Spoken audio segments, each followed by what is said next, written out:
Okay, let's dive right into this. Welcome to today's Explainer.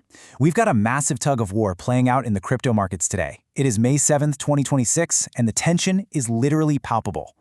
On one side, we're seeing this incredible wave of structural adoption. On the other, some really deep, systemic risks brewing in decentralized finance. It's a fascinating dynamic, and we're going to break down both sides of this rope to see exactly what's driving the market right now. To really get a feel for where we are, we have to look at the numbers, specifically $78,500. That is the absolute pivotal price point for Bitcoin today. As we speak, the market's next major move hinges entirely on this fierce battle of catalysts. Bullish news fighting some pretty heavy bearish undercurrents. Which side wins will dictate if we bounce off this level or break down. And this brilliantly illustrates the core tension we're facing today. It really boils down to one massive question. Will these undeniable structural gains we're seeing on the institutional side actually outweigh the systemic risks building up in DeFi? Wall Street is making an unprecedented push into the space, sure, but the vulnerabilities brewing under the hood, they could threaten that very foundation. Let's start with Act 1, the pull-up. We're going to look closely at this broadened institutional wave. Now, what's really interesting here is that we are officially leaving the Bitcoin-only era of institutional adoption. We are rapidly entering what you'd call a broadened institutionalization phase. Major players aren't just looking at Bitcoin anymore. Capital is actively rotating into altcoins like Ethereum, XRP, and, believe it or not, even meme coins. Wall Street's appetite is widening dramatically. Take BNP Paribas, for example. This is huge. They've officially opened regulated access to Bitcoin and Ethereum ETNs, exchange-traded notes. This is a massive step for the mainstream brokerage trend because it drastically simplifies crypto investing for everyday retail clients. It allows non-crypto native folks to get direct exposure right through their traditional securities accounts. No wallets, no seed phrases, just frictionless onboarding. But the institutional wave isn't just about blue chips anymore. Canary Capital literally just filed for a PEPE ETF. Let that sink in for a second. We are watching suits on Wall Street try to package a highly speculative internet frog into a regulated ETF wrapper for the very first time. It's a surreal contrast for sure, but it perfectly proves that institutional investors are actively hunting for these high alpha community tokens. Let's zoom out to the macro policy level and see how this builds, because it's not just about what products are being offered. It's about clearing the hurdles that have historically bottlenecked adoption. From arbitrary debanking in the US to national bans in places like Pakistan, these massive historic roadblocks are rapidly being dismantled to make way for clear, regulated frameworks. The U.S. payment situation here is absolutely critical. The Federal Trade Commission has just issued a formal warning targeting payment giants Visa, MasterCard, PayPal, and Stripe.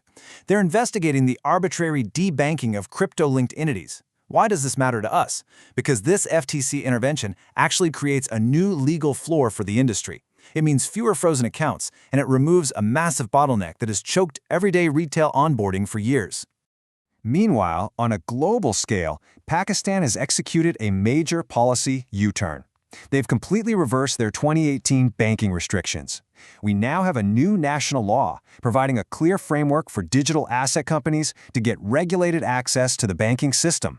This opens their banks to crypto firms and unlocks tremendous regional liquidity, which adds major weight to the bullish side of the rope. All right, shifting gears to Act 2, the pull down. We have to talk about tech milestones and systemic risks. Beneath all this euphoria, we really have to look at the evolving DeFi tech. Take Aave V4 and their new hub-and-spoke model. Think of it like a major airport routing all its flights through one central hub to save fuel. It's a unified liquidity layer designed to dramatically increase capital efficiency for borrowers and lenders. But the crucial point is, pushing efficiency to the absolute limit is exactly where systemic risks are born. And we're seeing this intense drive for efficiency everywhere right now.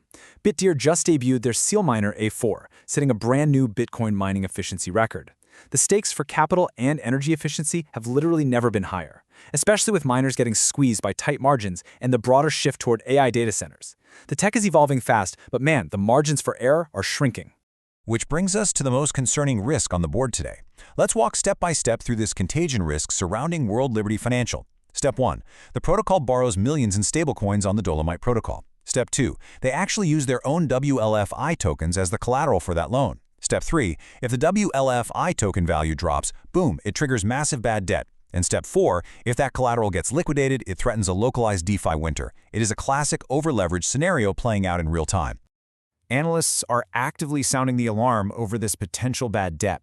If millions of dollars in WLFI collateral are forcibly liquidated, that contagion could severely drain DeFi liquidity and pull the entire market down with it.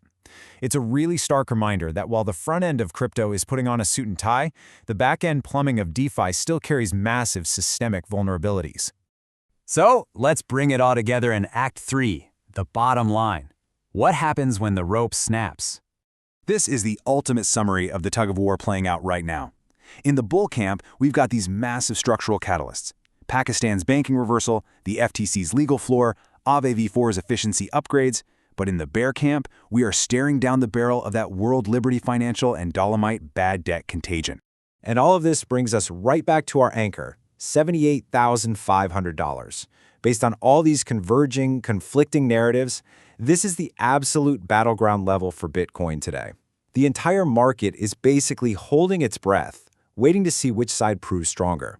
Because if the bullish institutional and policy news like those BNP Paribas ETNs and that wild Canary Capital ETF filing, if they can successfully pull past the localized DeFi fears, the ultimate prize sits right at that $85,000 target by the end of the month.